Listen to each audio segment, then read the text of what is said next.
Según la leyenda, cuando Albert Einstein conoció a Charlie Chaplin, le dijo: «Vas a ser un gran hombre. En sus películas usted no dice ni una palabra, pero todo el mundo lo entiende». Chaplin le respondió: «Yo lo admiro aún más. Nadie en el mundo entiende su teoría de la relatividad, pero aún así usted se convirtió en un gran hombre». No se sabe si esa conversación existió, pero se puede estar de acuerdo con ella. La teoría de la relatividad de Einstein es una de las cosas más globales y difíciles de entender que jamás haya creado la mente humana. Responde muchas de las preguntas claves sobre movimiento, espacio y tiempo. ¿Pero es perfecta? No.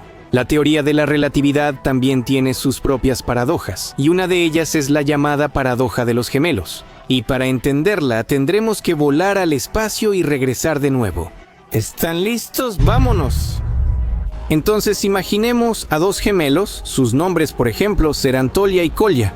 Por cosas del destino, Tolia se convirtió en cosmonauta y debe emprender un viaje hacia una estrella lejana. Kolya, por su parte, se queda esperando el regreso de su hermano en la Tierra. Ambos hermanos tienen relojes atómicos precisos que sincronizan antes del vuelo. En cualquier buen guión debe haber un desenlace inesperado y realmente llega. Cuando Tolia regresa a la Tierra, resulta que su reloj está atrasado en comparación con el de Kolya, y en consecuencia, él se vuelve más joven que su hermano gemelo. Sorprendente, solo para quienes no conocen la teoría de la relatividad. ¿Cómo es posible que un cosmonauta en un vuelo intergaláctico envejezca menos que su hermano en la Tierra y se vuelva más joven que él? El asunto es que el tiempo no es igual para todos, es relativo y transcurre de manera diferente para quienes se mueven a distintas velocidades. Entre más rápido va un objeto, más lento pasa el tiempo para él. Esta relatividad es muy fácil de sentir, por ejemplo, cuando vas en un tren y tu tren se cruza con otro que viene hacia ti por la vía de al lado. En ese momento, sientes claramente que estás parado y solo el tren de al lado se mueve a gran velocidad. En el tren de al lado también hay personas. Para ellos, eres tú quien pasa rápido y hace ruido mientras ellos permanecen quietos. Aquí llegamos a la paradoja de los gemelos.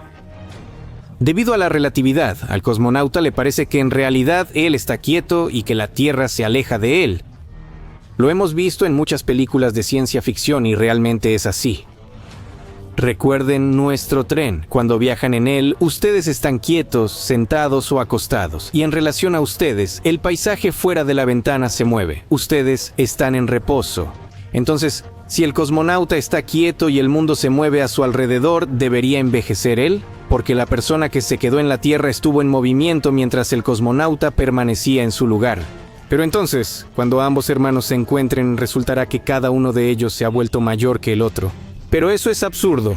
Precisamente en esto consiste la llamada paradoja de los gemelos, que en su momento le causó muchos dolores de cabeza a Einstein y fue utilizada activamente por los críticos de su teoría. ¿Pero realmente es una paradoja?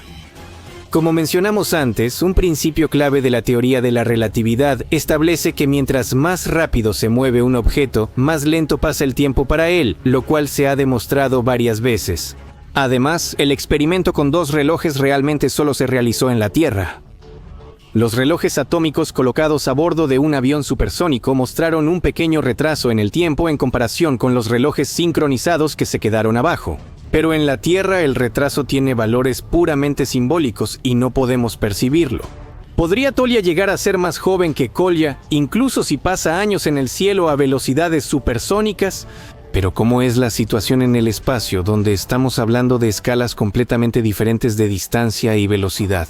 La paradoja de los gemelos tiene varias interpretaciones y una se basa en la aceleración que experimenta el cohete en el espacio. Uno de los hermanos, Tolia, experimenta aceleración al moverse por los vastos espacios cósmicos, mientras que el otro hermano, Kolya, permanece en un sistema estacionario, es decir, en la Tierra. Sin embargo, para cada hermano el tiempo no pasa de forma especial. Tolia, bajo aceleración, no percibe que su tiempo se ralentiza. Los hermanos solo perciben la diferencia entre ellos. ¿Ya los confundimos? Esperen. Porque esta no es la única interpretación de la paradoja, y hay quienes opinan que la aceleración aquí no tiene nada que ver. Hagamos otro experimento mental al estilo de Einstein. Imaginemos que hay 3 observadores en movimiento constante y ninguno de ellos está acelerando. Llamémoslos A, B y B. El observador A está en reposo en la Tierra. El observador B se mueve hacia una estrella lejana a velocidad constante, sin aceleración. El observador Q va hacia la estrella desde el lado opuesto, desde otro planeta, que está a la misma distancia de la estrella que la Tierra. El observador A ve cómo B se aleja y cómo B se acerca. Pero a pesar de que A está firmemente parado en la Tierra estacionaria, los tres se moverán entre sí a velocidad constante. ¿Cómo se puede igualar algo que está estacionario con algo que se mueve? Aquí se puede usar la ecuación de la relatividad para obtener la siguiente fórmula. El tiempo en movimiento será igual al tiempo estacionario dividido entre gamma. Gamma se usa en todas partes en la teoría de la relatividad como un indicador de la relación de velocidad entre dos observadores, y siempre es mayor o igual a 1. Usando esta ecuación veremos que el tiempo que experimentan dos observadores en movimiento pasará más rápido que para alguien que está en la Tierra. Aquí tienen una prueba matemática de las materias efímeras. Pero, ¿acaso ustedes mismos nunca lo han sentido? La persona en movimiento realmente sentirá que no ha pasado tanto tiempo en comparación con quien estaba en reposo. Pero ¿cómo ocurre esto? No se trata de la aceleración. Ya llegamos a esta conclusión con la ayuda de un experimento mental. Volviendo a nuestros observadores, podemos tener en cuenta que el observador A se encuentra en un sistema de referencia estacionario.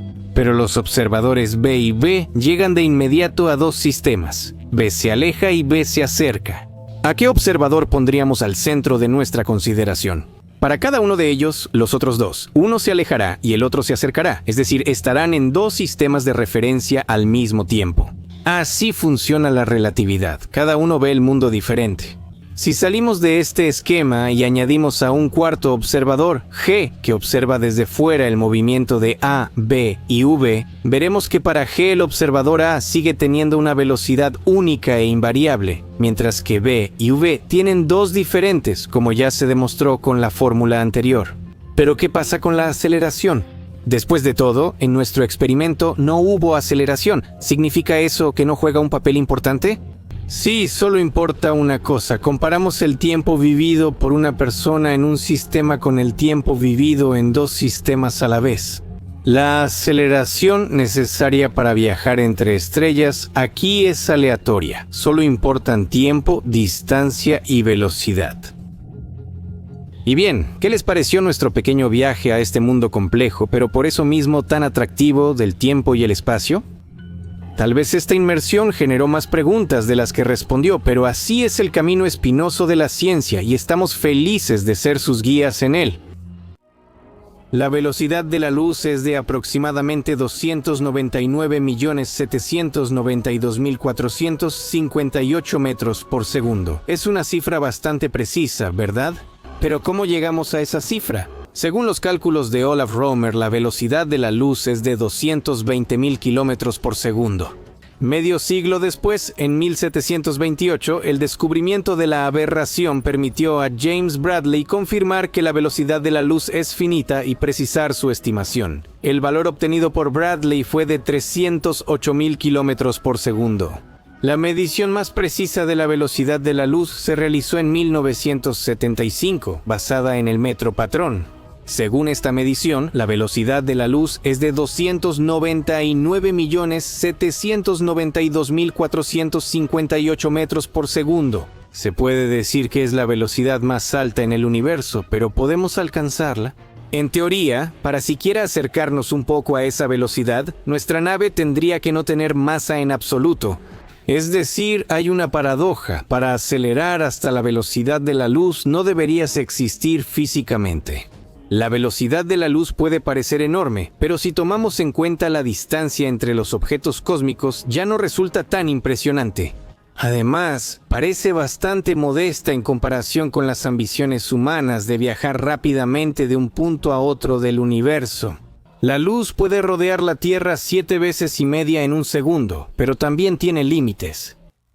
Cuando hablas con una persona que está a 1 metro de ti, la ves 3,3 nanosegundos en el pasado. En realidad, nada en el universo se nos presenta en tiempo real. Ahora, intentemos empezar con objetos bien conocidos, como la Luna. El satélite natural de nuestro planeta se encuentra a 380.000 kilómetros de su superficie. Y eso significa que desde la Tierra vemos la Luna como era hace 1 segundo y 3 décimas, el Sol como era hace 8 minutos y Marte como era hace 14 minutos. Esto demuestra que los rovers marcianos tardan casi 14 minutos en hacer el movimiento más simple, pues son controlados desde la Tierra. Resulta que la velocidad de la luz es una especie de límite para cualquier otra velocidad, la de las ondas de radio, microondas y gamma. Intentemos movernos aún más lejos. El sistema estelar más cercano está a 4,3 años luz de nosotros y es la famosa Alpha Centauri. En el sistema hay 3 estrellas y la más pequeña de ellas, Próxima Centauri, es la más cercana, a 4,2 años luz del Sol. Alrededor de Próxima Centauri orbita un planeta de tamaño similar a la Tierra. Imaginemos que está habitada por formas de vida inteligentes que, al igual que los humanos, están interesadas en la observación del cosmos. Entonces los extraterrestres podrán observar la Tierra como era hace 4 años. Si su telescopio puede ver a cada persona en la Tierra, podrán verte como eras 4 años antes del momento de la observación. El centro de nuestra galaxia, la Vía Láctea, está a 25.000 años luz del Sol, lo que significa que lo vemos tal como era hace 25.000 años. Ampliando la escala, imaginemos que a 2.000 años luz hay un planeta donde también existen observadores inteligentes. Para observar la Tierra requerirían un telescopio de cientos de miles de kilómetros de diámetro. Todos hemos visto fotos y videos del lado nocturno oscuro de la Tierra y recordamos perfectamente los racimos de puntos brillantes, nuestras ciudades. Pero hace 2000 años no había ninguna megalópolis, y aún faltarían siglos para que inventaran la luz artificial. Para ver a una persona, se requeriría un telescopio de unos 11.000 millones de kilómetros de diámetro, que es el tamaño del sistema solar del Sol a Neptuno. Supongamos que nuestros misteriosos vecinos cuentan con esa tecnología. Ellos verían la antigua Roma y otras civilizaciones de aquella época lejana. Para el primer año de nuestra era, Roma, cuya población era de entre 800.000 y 1 millón de personas, era la ciudad más grande y poderosa del mundo. La mayor parte de lo que sabemos sobre la civilización de esa época antigua lo conocemos gracias a la historia registrada durante el dominio romano. La población de la Tierra era de unos 231 millones. Las áreas más pobladas del planeta eran las comunidades establecidas cerca de los ríos Ganges, Tigris, Yangtze, Nilo y Po. ¿Quieres ir aún más lejos? La galaxia más cercana a nosotros es Andrómeda. Es mucho más grande que nuestra Vía Láctea y se cree que al final debería chocar con ella. Andrómeda está a una distancia de 2.500.000 años luz del Sol. Podemos observarla como era hace 2,5 millones de años. Un observador extraterrestre con telescopios de un diámetro colosal de 15 billones de kilómetros no vería ninguna vida inteligente en la Tierra. El ser humano apenas está surgiendo como criatura inteligente, está aprendiendo a usar herramientas y difícilmente se da cuenta del gran camino que le espera. Cabe destacar que los extraterrestres podrán ver no solo la Tierra en el pasado, sino también toda la galaxia de la Vía Láctea como era hace 2,5 millones de años. Es impresionante pensar en estas escalas, pero ¿qué pasaría si nos moviéramos aún más lejos? La galaxia espiral más grande, NGC 6872, se encuentra a 212 millones de años luz de nuestro sistema solar. El diámetro del telescopio tendría que ser realmente fantástico, alrededor de 1 cuatrillón de kilómetros o 132 años luz. ¿Qué verán los observadores esta vez? Para empezar, no verán los contornos familiares de los continentes que conocemos. En su lugar existía solo un supercontinente llamado Pangea, que mucho después se dividiría en Laurasia y Gondwana, separados por el océano Tetis. Ambos supercontinentes luego se fragmentarán en partes más pequeñas y sus colisiones provocarán una intensa formación de montañas. El resultado de la presión de África sobre Europa serán los Alpes, y la colisión de la India con Asia creará el Himalaya. Además, la mayoría de los habitantes de la Tierra que serán vistos ya se consideran extintos desde hace tiempo. El Jurásico marcó el inicio de los bosques. Las lluvias abundantes impulsaron la expansión de la flora en océanos y tierra. Los densos bosques consistían principalmente en helechos y gimnospermas. La clase de gimnospermas cícadas aún existe hoy. Hoy en día, la flora jurásica crece en bosques ecuatoriales húmedos. Cuanto más lejos estén los observadores de nosotros, más profundo en el pasado de nuestro planeta se verán obligados a mirar. Como pueden entender, esto también se aplica a nosotros en caso de que queramos observarlos a ellos. Para entender la inmensidad de estas escalas, nos ayudará el Voyager 1, nave espacial que lleva una placa de oro con un mensaje para vida extraterrestre. En ella están grabados saludos en 55 idiomas, voces de personas, música clásica y sonidos de la naturaleza, fotografías de personas y de la Tierra.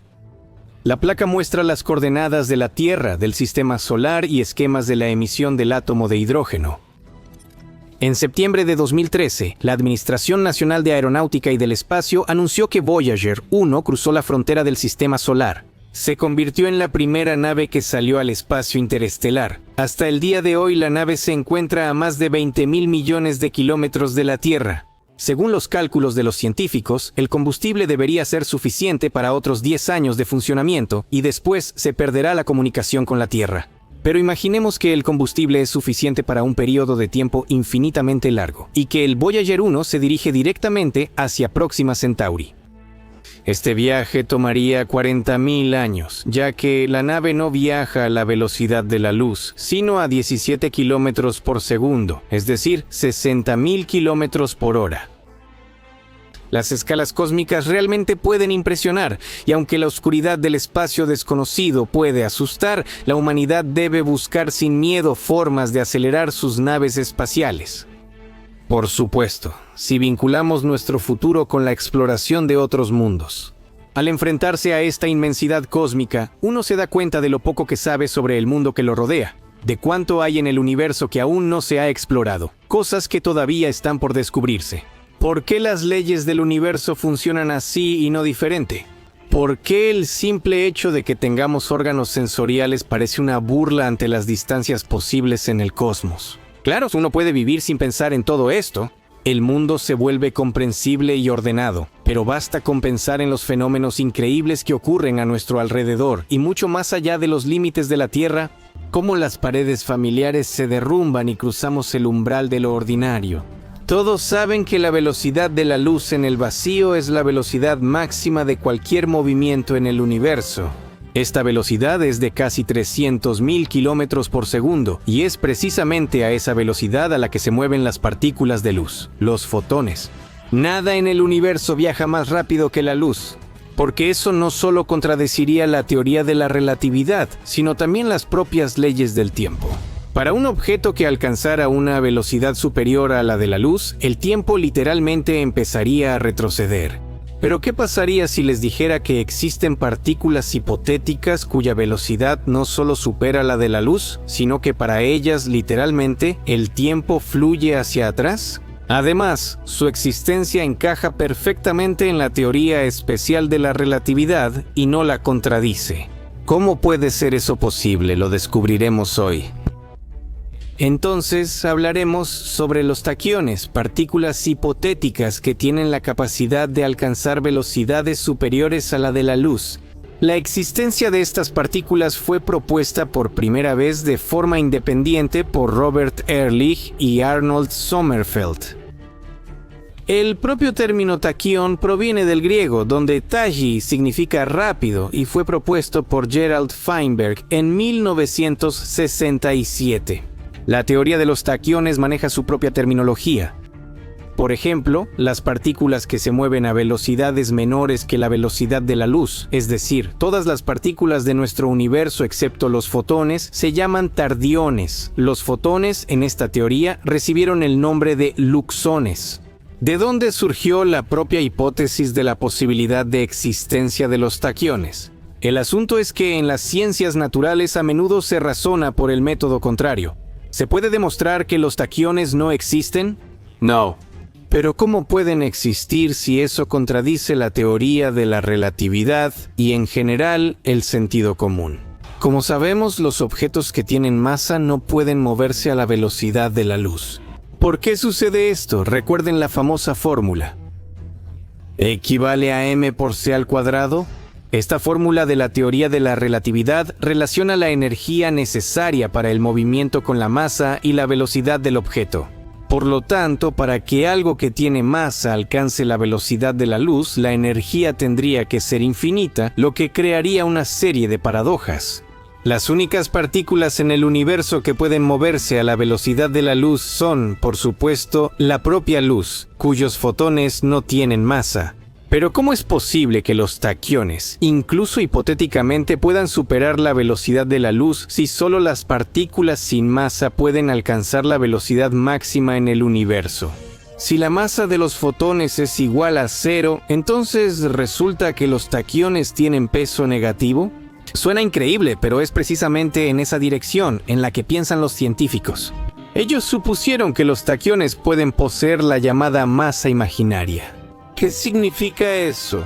En sentido literal, la masa imaginaria es el grado o la medida de lentitud de una sustancia, y no de aceleración, como normalmente estamos acostumbrados. Para volar más rápido que la velocidad de la luz, es necesario introducir el concepto de medida negativa de inercia.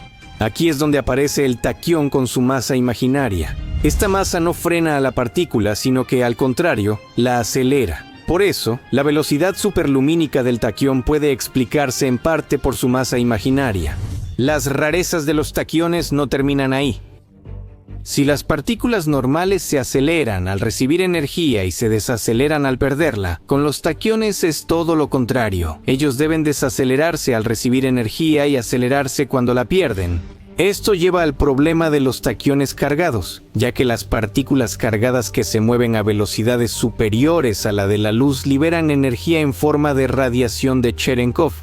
También se le llama radiación de Vavilov-Cherenkov.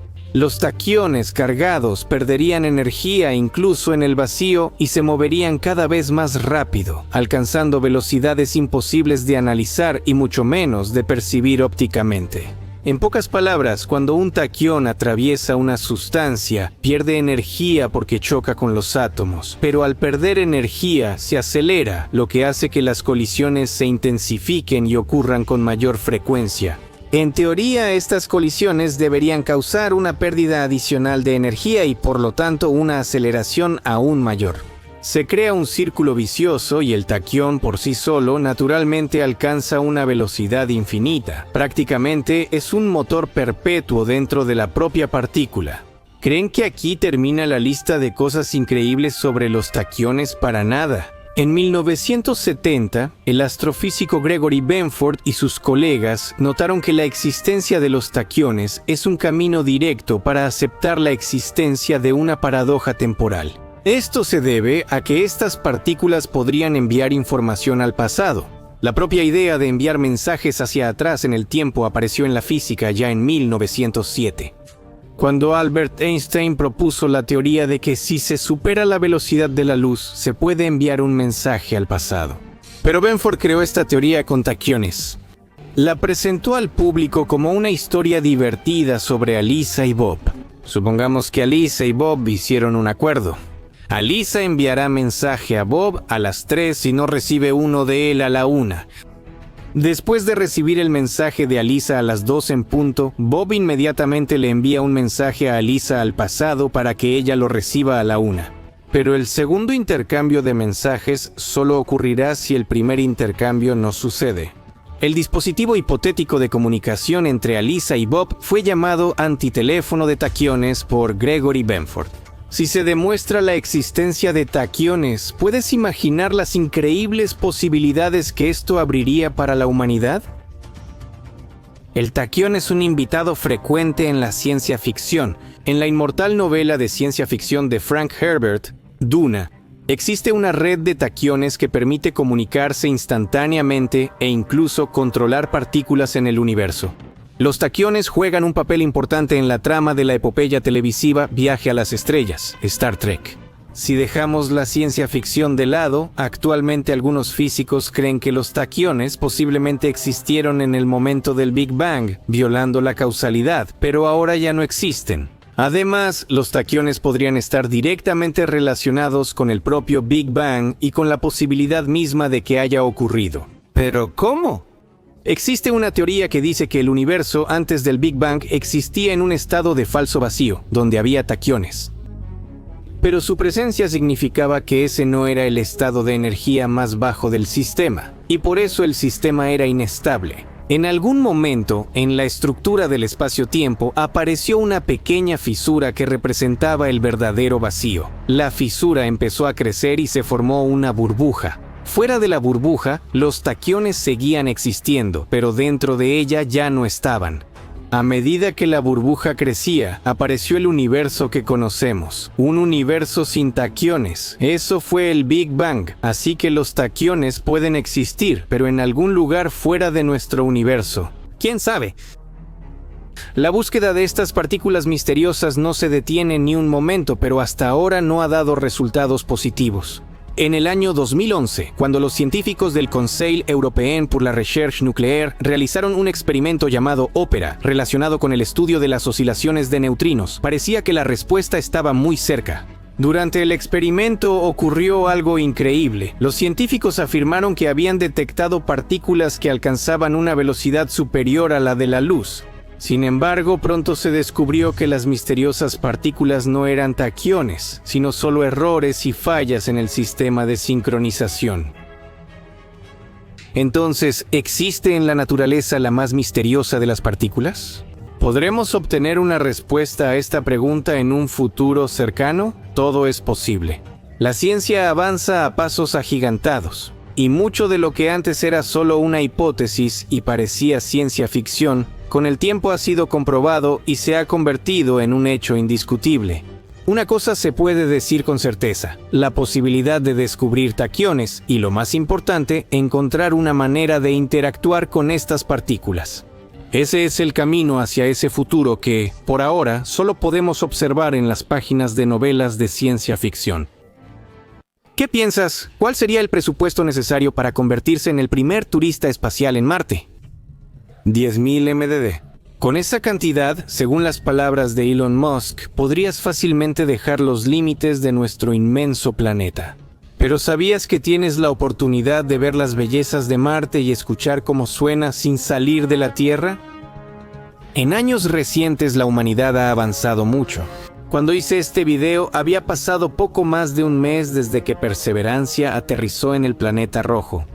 Los especialistas de la Administración Nacional de Aeronáutica y del Espacio siguen recibiendo la información recopilada. El 17 de marzo, la Administración Nacional de Aeronáutica y del Espacio publicó una grabación de audio realizada el 7 de marzo con la ayuda de un micrófono instalado en el rover y dura 16 minutos completos. Ya escuchamos el viento marciano y ahora analizamos el ruido que hace el rover al moverse por Marte, donde recorrió poco más de 27 metros. Y esto realmente es muy curioso porque además del chirrido de las orugas del rover marciano, en la grabación también se captaron golpes y golpeteos bastante interesantes. En el sitio web de SoundCloud se publicaron dos versiones, una completa y otra de 90 segundos, donde los ruidos externos se eliminaron con filtros. Escúchenlo ustedes mismos.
¿A qué asocian estos golpes?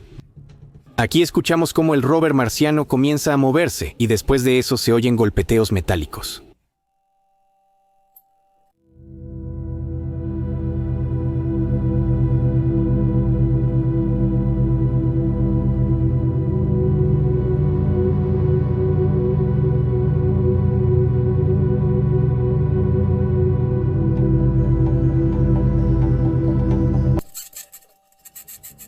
El golpeteo se escucha en otras partes de la grabación.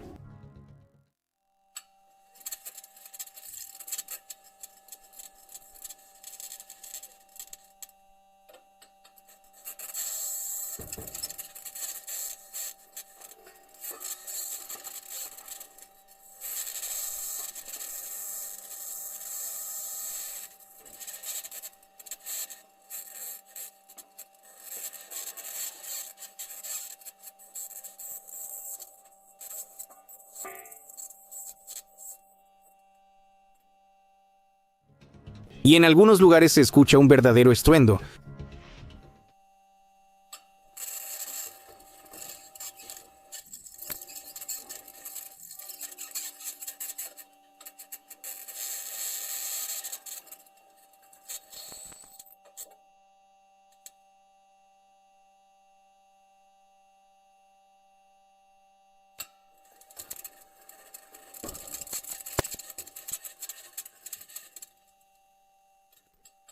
¿A poco no suena como si unos marcianos atacaran a Nastoichivost y trataran de abrirlo? Todo se explica de forma más sencilla. Muchas personas no comprenden que las ruedas del rover marciano son de metal al ver su imagen.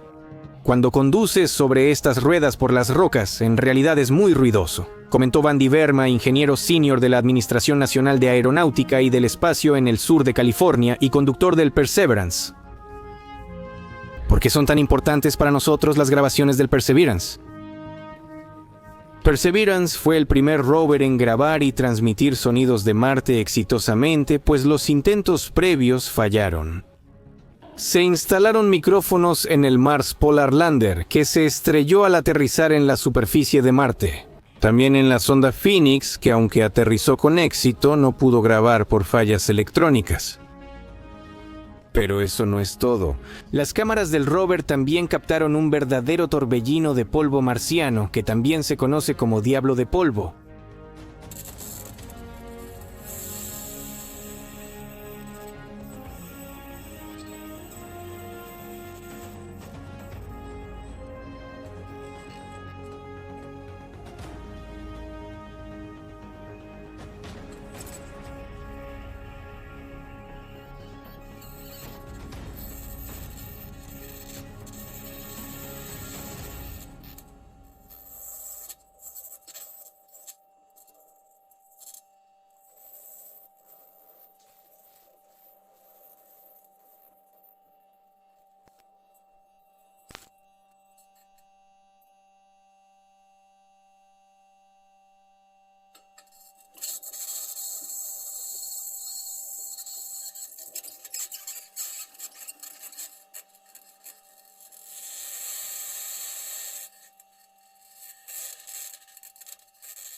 No sabemos cuál es su velocidad ni su altura, pero se sabe que los torbellinos de polvo en Marte pueden alcanzar hasta 8 kilómetros de altura.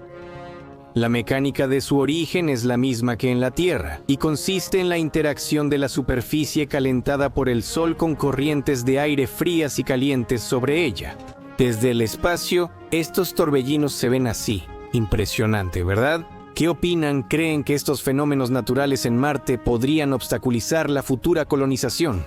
Escriban su opinión en los comentarios. Pero volvamos a Perseverance. Perseverance ya está logrando verdaderos avances, superando a sus predecesores por mucho. Y quién sabe qué veremos y escucharemos cuando se enciendan las cámaras del dron, que hasta ahora ha estado cargándose y muy pronto comenzará su vuelo alrededor de Marte.